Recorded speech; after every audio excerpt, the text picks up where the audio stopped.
Olá, como vai? Botão século XXI. Hoje é dia 19 de janeiro de 2019. 19/19. Eu iria trazer outros temas, mas eu resolvi falar da vida. Vida? A vida é fácil, né? Não, não é não. Eu não acho. Hoje, inusitadamente, porque não é uma coisa tão corriqueira, talvez seja muito mais corriqueira do que nós tenhamos conhecimento. Mas, a bem da verdade, a gente não olha muito para os lados, né? Então, em geral, a gente só olha ao nosso redor, ou o que acontece diretamente ligado a gente. Mas a gente esquece de olhar para tantos quantos lugares, muito mais perto do que a gente imagina, e em que casos como esse acontecem a rodo, o tempo inteiro, a cada segundo no planeta inteiro. Um dia eu ensinei para um neto meu, eu não sei se eu ensinei ou se apenas eu passei aquilo que eu sentia, que o luto da vida, da ausência da vida, a gente tem que lutar muito para transformar em lembranças, em saudades, que não doa, que sejam recordações maravilhosas, não, independente e não dependendo do tempo qual ela levou. Como assim? Muito simples. Pessoas grandes ocupam grandes espaços. Grandes almas ocupam espaços monstruosos.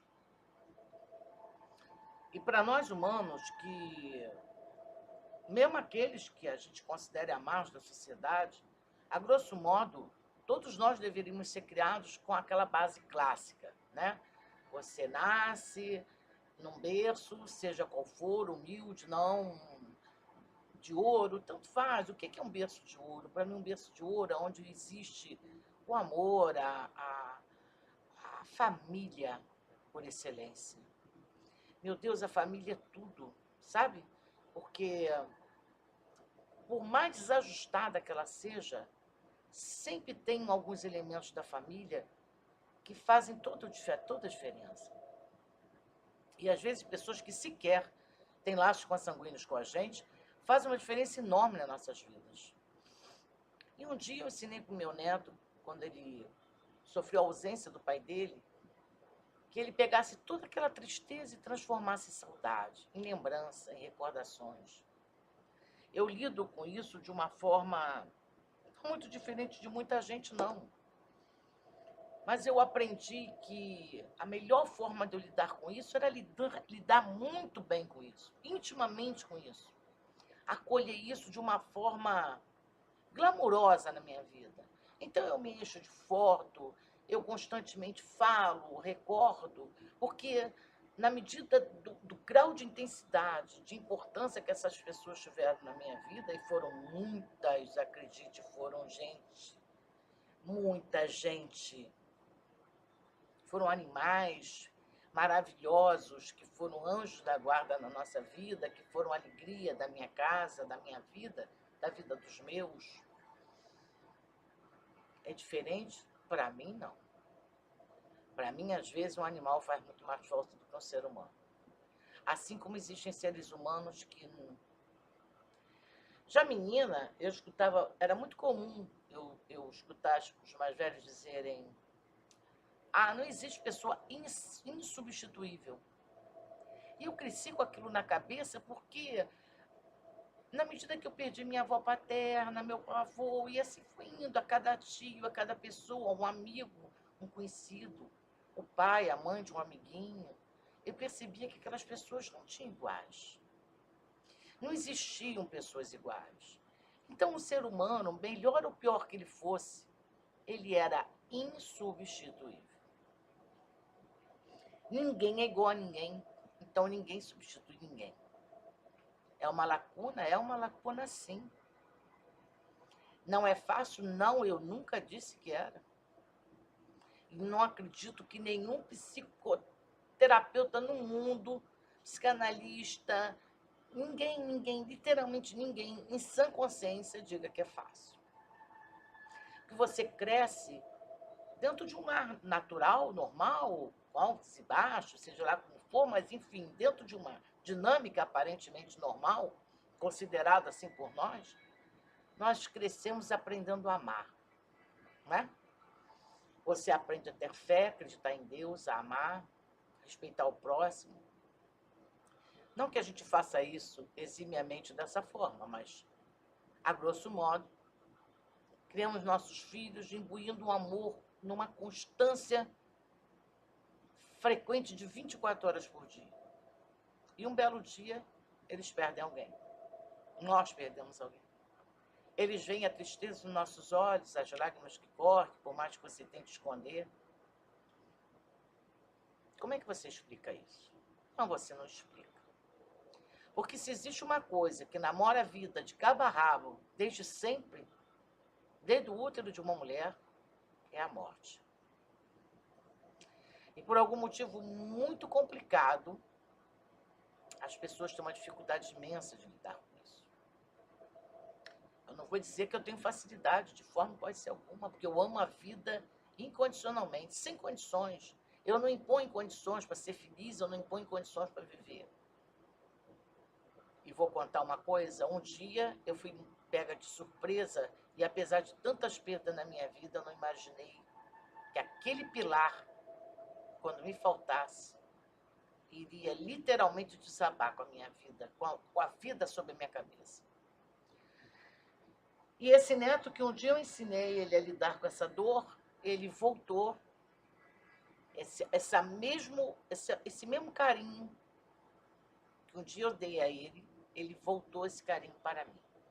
Hoje eu retorno com esse carinho para ele.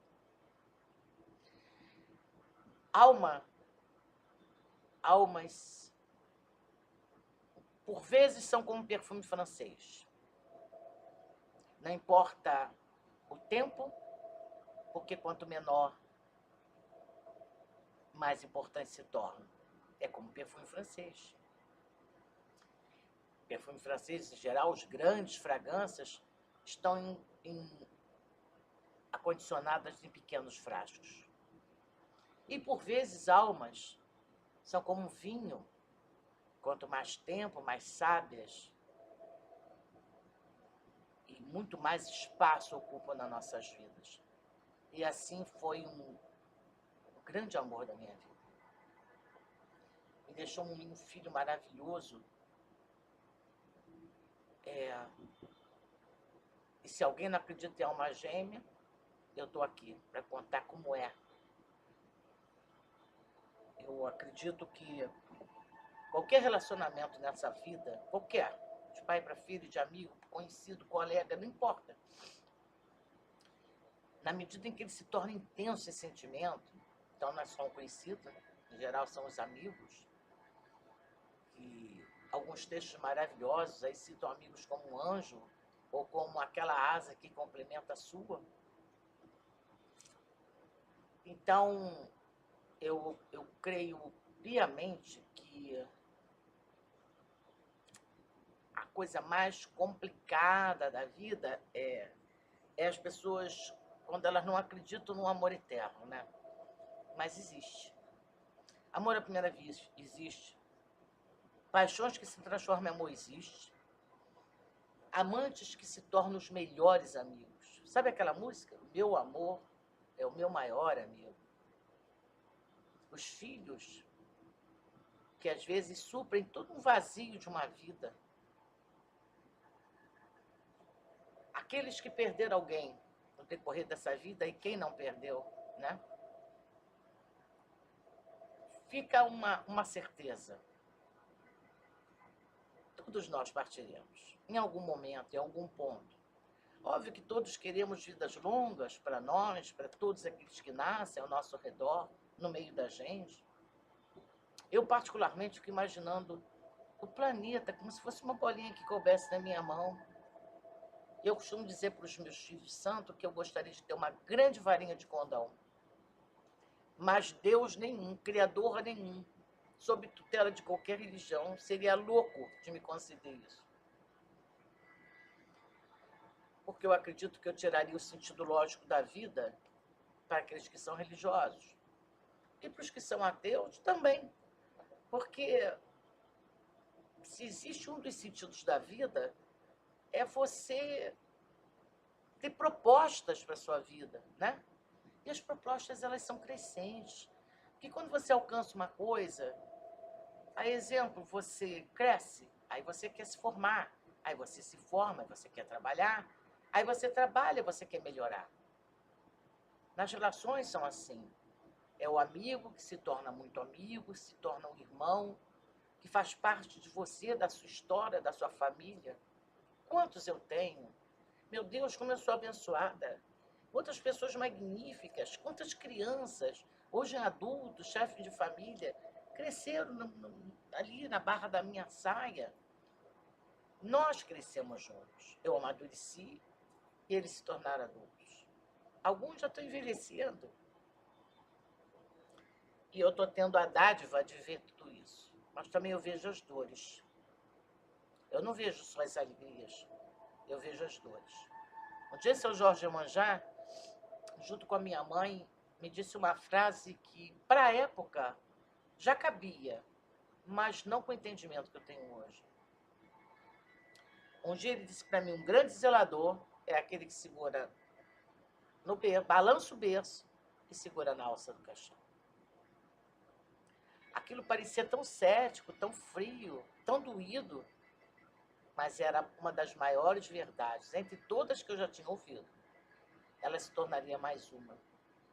E aquela que iria, em todos os momentos difíceis dos meu e dos meus, me daria o sentido lógico de ser uma zeladora de santo. Hoje eu ia trazer um vídeo falando sobre Vodum, por incrível que pareça, uma coisa que eu tinha me comprometido em não fazer. Porque eu acho que tem tanta gente, né, para fazer isso, além do que Vodum não se explica em vídeo. Mas eu iria trazer uma explicação simples, básica, dessa confusão enorme que as pessoas sempre procuram, né, fazer uma comparação. Qual o teu Vodum? Eu sou de Naité, mas Naité é o quê? Naité é Naité, né? Iemanjá, Iemanjá, Naité, Naité. E vou trazer, mas não hoje. Hoje, independente de tudo isso, e ao lado de tudo isso, e graças a tudo isso, eu venho trazer um carinho e dizer que, sob qualquer aspecto, sob de qualquer forma, em qualquer momento da vida, ela vale a pena. E vale a pena ter fé, e vale a pena se agarrar com a fé, fundamentalmente nos piores momentos. Porque nos melhores momentos, a gente se agarra com qualquer um. Aliás, tem gente demais para se agarrar com a gente nos melhores momentos, né? Tem uma boa casa com uma piscina, você terá muitos amigos. Tem um bom carro, você terá um monte de carona. Agora, entristeça e chore, e você vai ver quantos amigos vão ter paciência de aturar teu choro.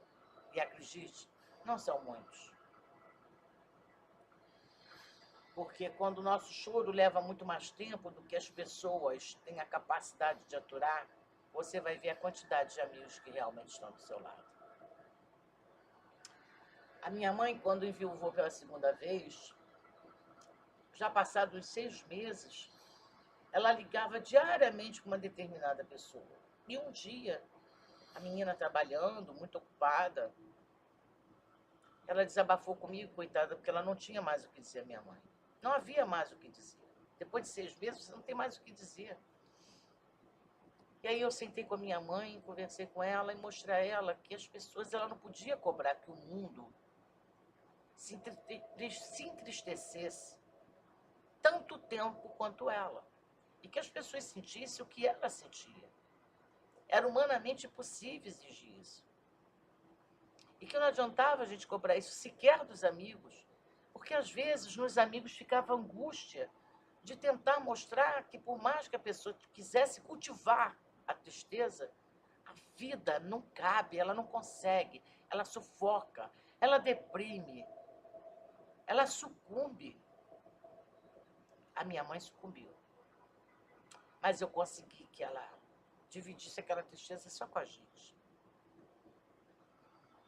eu entendo que para todo mundo não existe para alguém que não seja, a não ser para pessoas com uma cabeça muito diferente e que considerem como meu pai considerava, que a morte era dar um pulinho ali, tchau. Na bem da realidade, meu pai entendia que a morte, na realidade, era a grande missão da vida, chegar ao fim. Para mim, na época, era muito novinha e eu não conseguia ver dessa forma. Além do que, estava indo embora um grande pilar das nossas vidas, não só da minha, da minha mãe, a sabedoria, a têmpera, aquela alma linda, maravilhosa, iluminada, mas que não reside só nas almas duradouras, que aqui passam vidas longas, reside às vezes nos pequenos seres, que por um motivo que ninguém vai ter a capacidade, preso dentro de um corpo físico, terão a capacidade de te explicar por que viveram, por que nasceram, para terem uma vida tão curtinha, por nós considerados curtinhos. E talvez, apenas talvez, porque eu não sou detentora da verdade absoluta, ela tenha existido, ou elas existam, por inúmeros motivos. O que eu posso pensar rapidamente é que se existe um professor sábio, é aquele que demora muito pouco tempo na sala de aula, mas deixa a sua presença marcante.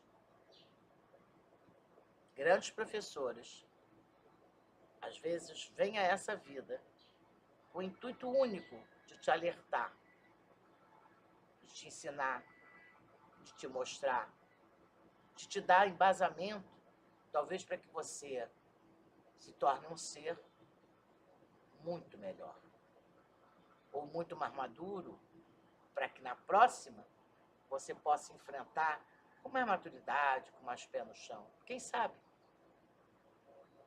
Uma coisa é certa. As pessoas às quais a gente aprende a amar não existem na nossa vida à toa. E ao contrário, e a única coisa que eu sou contra os ateus, não sou contra, não tenho nada contra eles, eles têm todo o direito de escolher o que eles quiserem. Mas sou contra a filosofia que os norteiam como ateus, é que nada nessa vida é à toa. Nada. Eu consigo sentar e escrever uma enciclopédia de razões de que nada nessa vida, nada é à toa.